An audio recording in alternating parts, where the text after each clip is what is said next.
La extraña lógica de los grafos aleatorios. Capítulo 6. El teorema principal. Presentado para la materia Modelos estocásticos y simulación en computación y comunicaciones. Expuesto por Andrés Felipe Moya, Diego Armando Velázquez, Esteban Jaramillo, César Augusto Torres y Yelian Andrea Torres. Presentado para el docente Jorge Eduardo Ortiz Triviño. Agradecimientos a la Universidad Nacional de Colombia. El capítulo 6 plantea una estrategia para demostrar el teorema principal del cual se ha hablado a lo largo del libro. A continuación se hará un repaso de conceptos importantes que también se han visto a lo largo del libro y que serán importantes al momento de plantear la estrategia. Primero tenemos el concepto de grafo aleatorio. Un grafo aleatorio denotado como G de n, P tiene n vértices y una probabilidad P de que cualquier par de nodos I y J sean adyacentes. Dicha probabilidad se expresa en función del número de vértices, es decir, es función del número de vértices. Ahora hablemos de las propiedades que casi siempre se cumplen.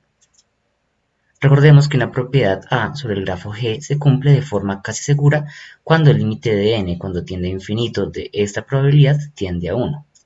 Y esta probabilidad no es otra que la probabilidad del evento A en el espacio de probabilidades dado por el grafo G.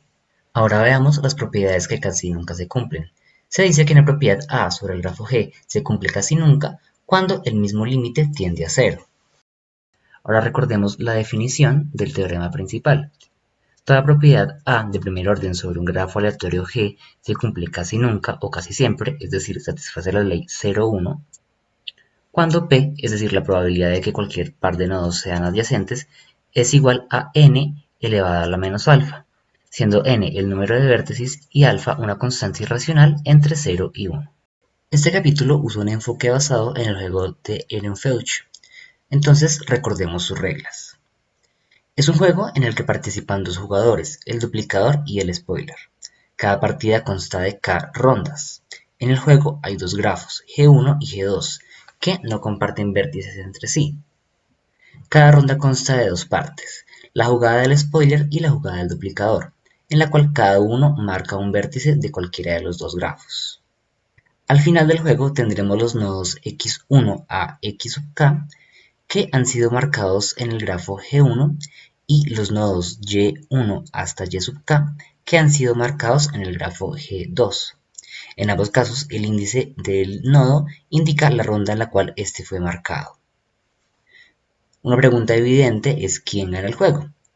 Al final de la partida, para que el duplicador gane, se tiene que cumplir que si dos nodos adyacentes del grafo G1 son marcados en la ronda I, J, siendo I menor que J y ambos están entre 1 y K, obligatoriamente los nodos del grafo G2 marcados en las rondas I y J también tienen que ser adyacentes, y viceversa también debe cumplirse. Finalmente, el spoiler gana cuando el duplicador no gana, es decir que no hay empates en el juego. Ahora, el duplicador puede adoptar diferentes estrategias para ganar, pero se dice que una partida del juego parametrizada por G1, G2 y K es ganado por el duplicador cuando existe una estrategia que le permita ganar independientemente de lo que haga el spoiler. La estrategia Look Ahead. Se tiene un juego de Ehrenfeuch con K rondas, siendo G1 un grafo aleatorio de n vértices y probabilidad de adyacencia de n a la menos alfa, y G2 un grafo aleatorio con m vértices y probabilidad m a la menos alfa. Recordemos que alfa es un número irracional que está entre 0 y 1. El objetivo es proporcionarle una estrategia al duplicador para que pueda ganar el juego cuando n y m tienden a infinito. En la estrategia participan los números enteros no negativos t sub 0 igual a 0 y desde t sub 1 hasta t sub k menos 1. Siguiendo la estrategia, el duplicador hará sus jugadas de tal manera que cuando resten i jugadas para terminar el juego, los t sub i tipos de los vértices escogidos sean los mismos en ambos grafos. Esto quiere decir que si hasta el turno i han sido marcados los vértices x1 hasta x sub k menos i en el grafo G1 y y sub i hasta y sub k menos i en el grafo G2, habrá un isomorfismo de grafos entre la t sub i clausura del conjunto de vértices marcados en G1 con la t sub i clausura de los vértices marcados en G2, que envía cada x sub j a su correspondiente y sub j. Es posible que el duplicador no sea capaz de seguir esta estrategia, en cuyo caso perderá. Por ello se busca brindar valores para t sub 0 hasta t sub k-1, tales que el duplicador pueda seguir la estrategia y, por lo tanto, ganar de forma casi segura. Un t sub i particular se encuentra por inducción sobre i. Sea x sub k menos i más 1 en G1 el vértice seleccionado por el spoiler en el turno i más 1, y y sub k menos i más 1 perteneciente a G2 el vértice seleccionado por el duplicador en el turno i más 1, debemos mostrar que con casi toda seguridad que para todos los vértices marcados en los k-i turnos que tienen el mismo t sub i tipo, y que para todo vértice x sub k-i más 1 en G1, debe existir un vértice y sub k-i más 1 en G2, tal que las k-i más 1 tuples resultantes tengan el mismo t sub i tipo. Si el spoiler llegara a marcar un vértice en G2 en vez de un vértice de G1, se consideraría exactamente como el mismo caso, por un argumento de simetría. Por conveniencia de la explicación se tomarán los casos para i igual a k e i igual a 1 como diferentes, aunque esto no es necesario desde un punto de vista formal. Para el movimiento final le asignamos al t1 tipo el valor de 1. Luego asumimos que los vértices de x1 hasta xk-1 pertenecientes al grafo g1 y los vértices de y1 hasta y-k-1 pertenecientes al grafo g2 cumplen la 1 cláusula. Ahora el spoiler mueve y por simetría podemos asumir que él elige el vértice x(k) perteneciente al grafo g1. Note que no asumimos que el vértice x(k) es una selección aleatoria, de hecho asumimos todo lo contrario. Ahora, sea W el número de vértices X seleccionados previamente adyacentes al vértice X recién seleccionado, entonces tenemos dos casos. El primer caso o el caso interno se da cuando 1 menos W por alfa es menor a 0. En este caso, el vértice X sub K pertenece a la 1 cláusula del conjunto de vértices X sub 1 a x sub k-1, debido a que el grafo enraizado con b igual a 1, sin raíces y con w aristas es rígido. Sea psi una función que va desde la 1 cláusula del conjunto de vértices de x sub 1 a x sub k-1 hasta la 1 cláusula del conjunto de vértices de y sub 1 a y sub k-1, el isomorfismo garantizado por el 1 tipos siendo el mismo. El spoiler selecciona el y sub k, que es igual a la función psi del vértice x sub k. El segundo caso, o el caso externo, se da cuando 1 menos w por alfa es mayor a 0. En este caso, el grafo enraizado con k-1 raíces y una sin raíz adyacente a w de las raíces es ahora seguro. Es casi seguro que para cada k-1 vértices en el grafo G sub 2 hay un vértice adyacente para algún w prescrito de ellos y ninguno de los otros. El duplicador escoge que el vértice y sub k perteneciente al grafo G sub 2 es adyacente a solo esos w's de y sub j perteneciente al grafo G sub 2, tal que el x sub k seleccionado por el spoiler era adyacente en el grafo G sub 1 a x sub j. Bien, veamos ahora el argumento principal, que está compuesto por los movimientos intermedios. Para ello debemos fijar un i que se encuentra entre 1 y k-1, incluyéndolos, y decimos que t sub i nos es dado. Seleccionamos entonces un t sub i más 1 que es mayor o igual al t sub i, y donde es casi seguro que la t sub i clausura de cualquier k-1 vértices, k-i vértices, tiene a lo mucho t sub i más 1 menos 1 no raíces. La existencia de este t sub i más 1 es consecuencia del teorema de clausura finita 4.3.2 que coloco aquí como referencia.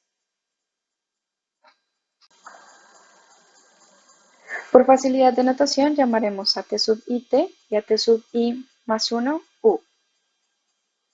Tenemos entonces una serie de nodos X pertenecientes al primer grafo y Y pertenecientes al segundo grafo que han sido elegidos hasta el turno X sub k menos i menos 1 con la misma U clausura.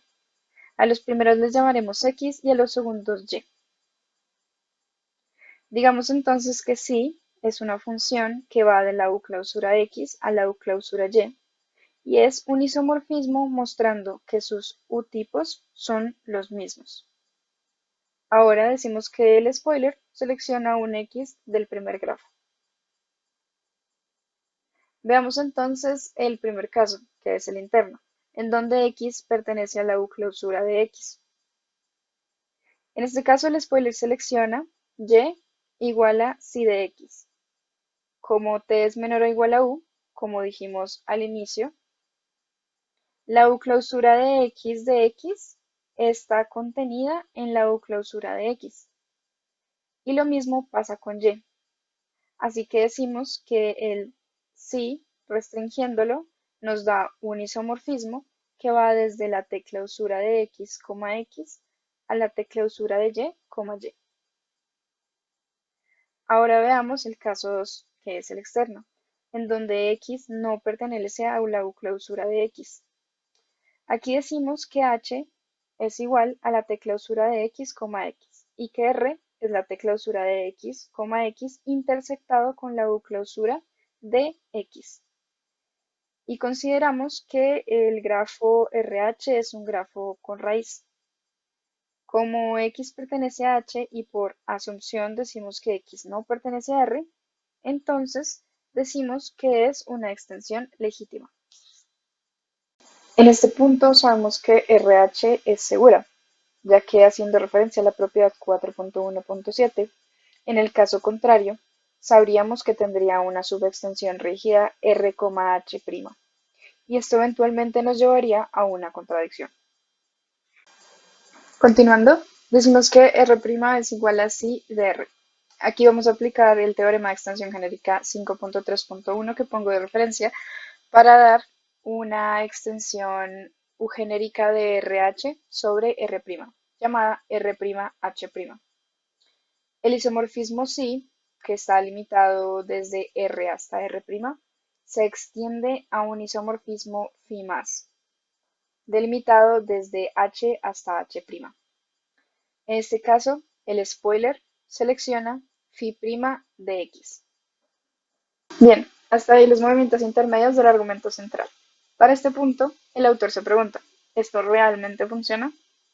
Bueno, primero tenemos que como H y H' son isomorfos entre sí, entonces H' está contenido en la T clausura de Y, y además que no hay aristas adicionales en H', ya que no había ninguna en R' y la extensión era genérica. Entonces nos preguntamos, ¿puede haber más puntos en la T clausura de Y? Para esto nos suponemos un nu' que sea igual a la T clausura de Y, menos H'. Si este fuese vacío, entonces la T clausura de Y, sería una extensión rígida sobre H'. Y por límite general, nu' tendría a lo mucho vértices. Por lo tanto, los vértices que pertenecen a nu' serían adyacentes solamente a los vértices que están en H' y en la U clausura de X. Y estos serían una extensión rígida sobre este mismo conjunto H' intersección U clausura de X. En consecuencia, nu' está contenido en la U clausura de la U clausura de X, o simplemente podemos decir la U clausura de X. Ahora, volviendo a G1, suponemos un nu que sea igual a psi menos 1 del nu' que hablábamos anteriormente. En ese caso tendríamos el mismo escenario con H unión nu, que es isomorfo a H' unión nu'.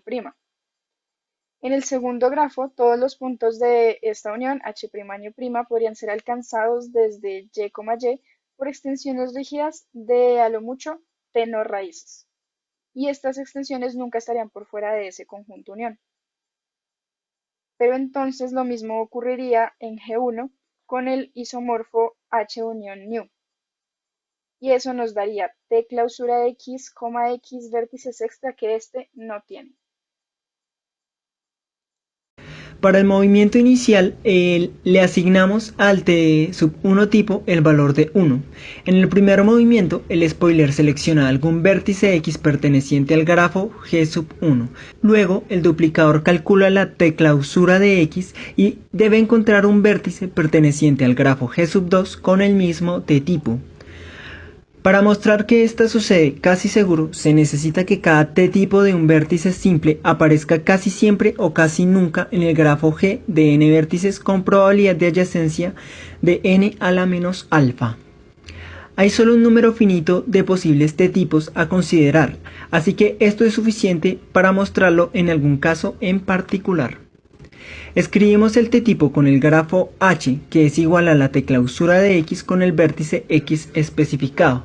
Miramos solo el h lógicamente posible, así que h es una extensión rígida. Suponga que h contiene un subgrafo h sub 1 con b sub 1 vértices, e sub 1 aristas, donde b sub 1 menos e sub 1 por alfa es menor a 0.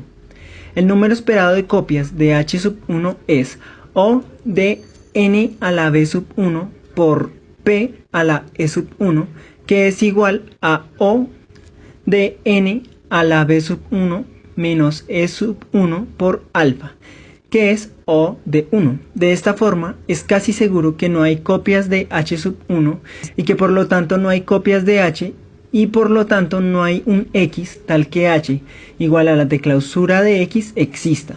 De otra forma, el conjunto vacío H es una extensión segura. Entonces no solo existe una copia de H, sino que existe una copia inducida de H, la cual es T genérica sobre el conjunto vacío. Es decir, que la T clausura de H es igual a H. Nosotros sabemos que la T clausura de X contiene a H, pero este también está contenido en la T clausura de H, que es igual a H, y por lo tanto este es exactamente H. 6.2. El argumento original. Comenzamos con la idea principal definida en la sección 6.1.2, que realmente es el centro de todo este argumento.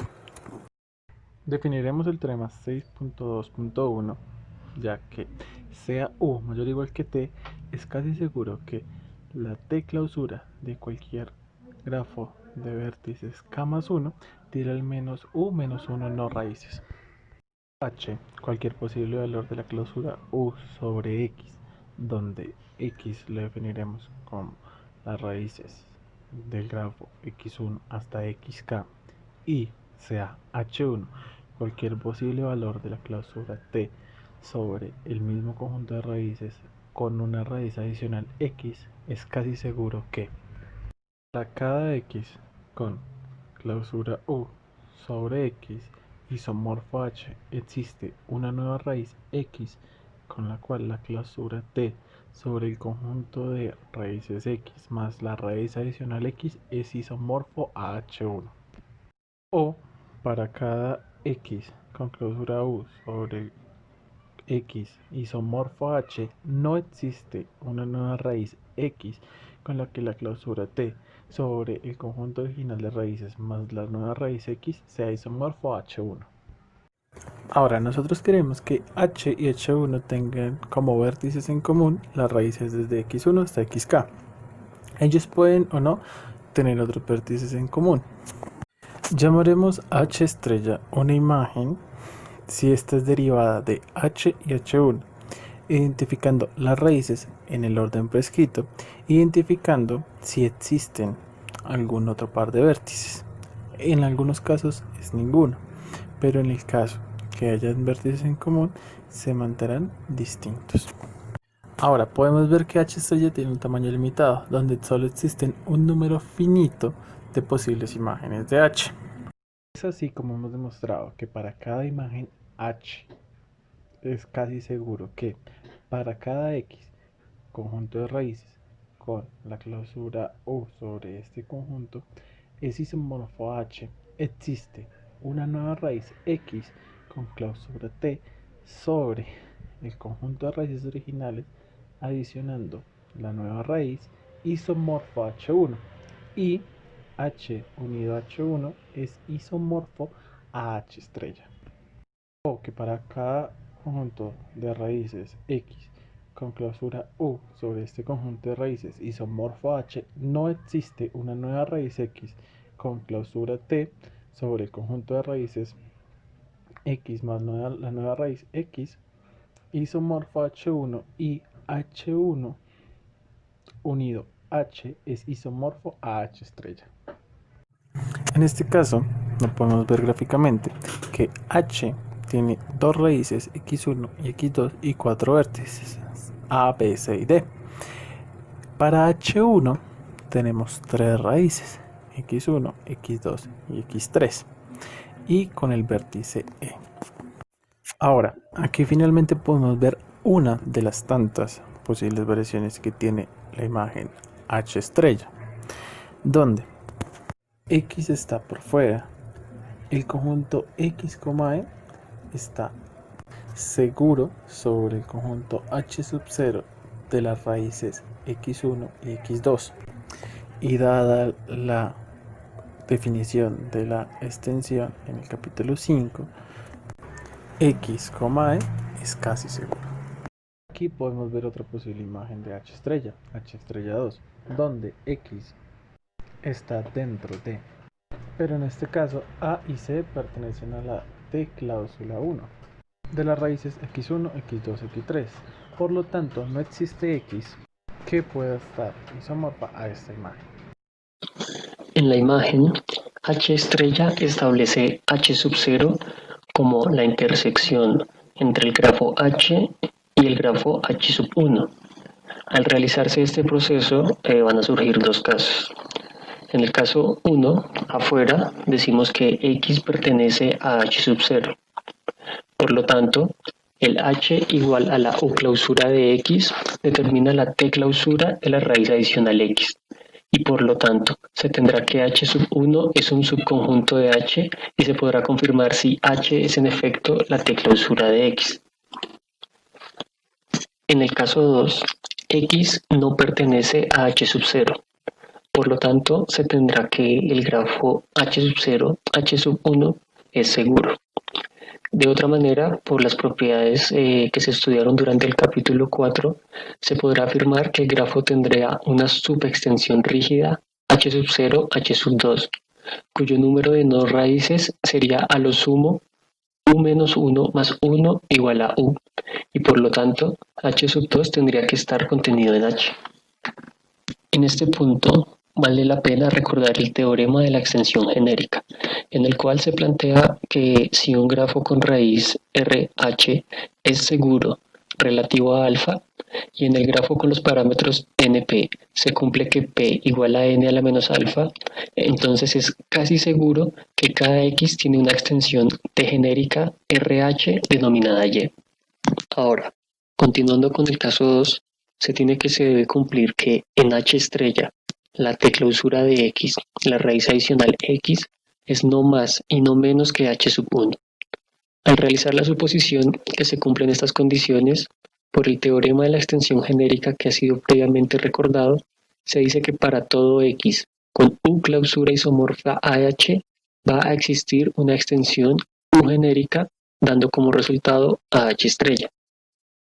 Si la T clausura de X y la raíz adicional X fuera H sub 2 estrictamente más que H sub 1, entonces H sub 2 sería una extensión rígida sobre H sub 1, pero por generalización sería una extensión rígida sobre H sub 0, que a su vez estaría en H, lo cual ya se ha comprobado anteriormente.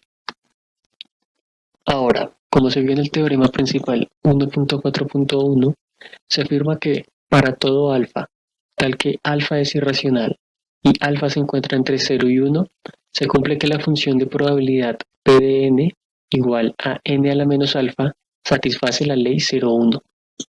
Sin embargo, cuando se realizó la demostración de este teorema, no se consideró el juego de Ehrenfeucht, sino que más bien se limitó al uso de un argumento por inducción sobre la extensión del enunciado. Ahora, para deshacerse de esta inducción, es necesario probar un enunciado para todos los predicados P, desde x sub 1 hasta x sub k, con cualquier número k de variables libres.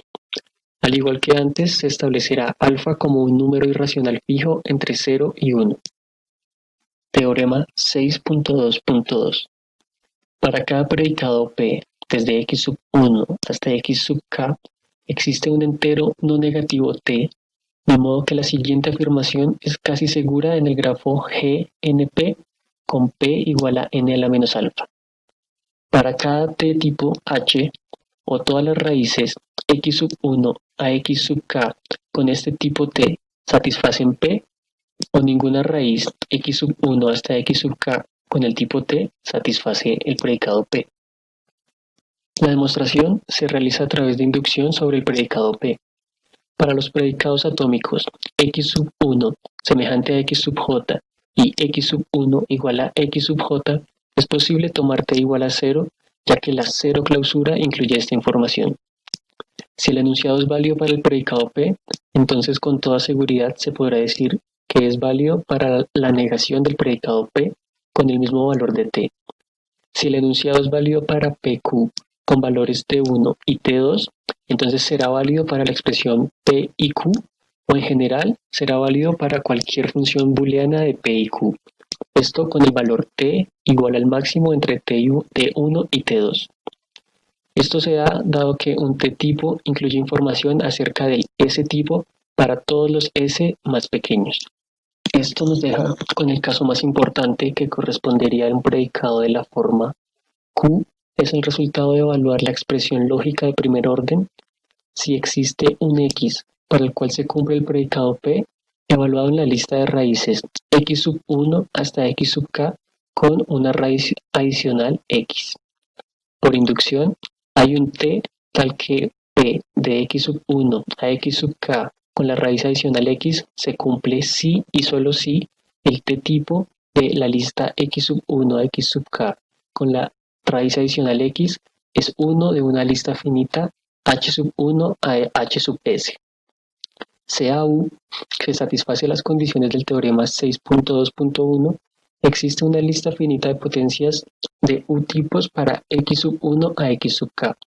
Para cada uno de estos U-tipos, o casi seguramente existe x con x sub 1 a x sub k en la raíz adicional x, teniendo como T-tipo uno de la lista finita de h sub 1 hasta h sub s, o es casi seguro que no exista tal x. Llámese a estos U-tipos, los U-tipos positivos y U-tipos negativos respectivamente, entonces es casi seguro que se cumple Q si y solo si el U-tipo de x sub 1 a x sub k es positivo.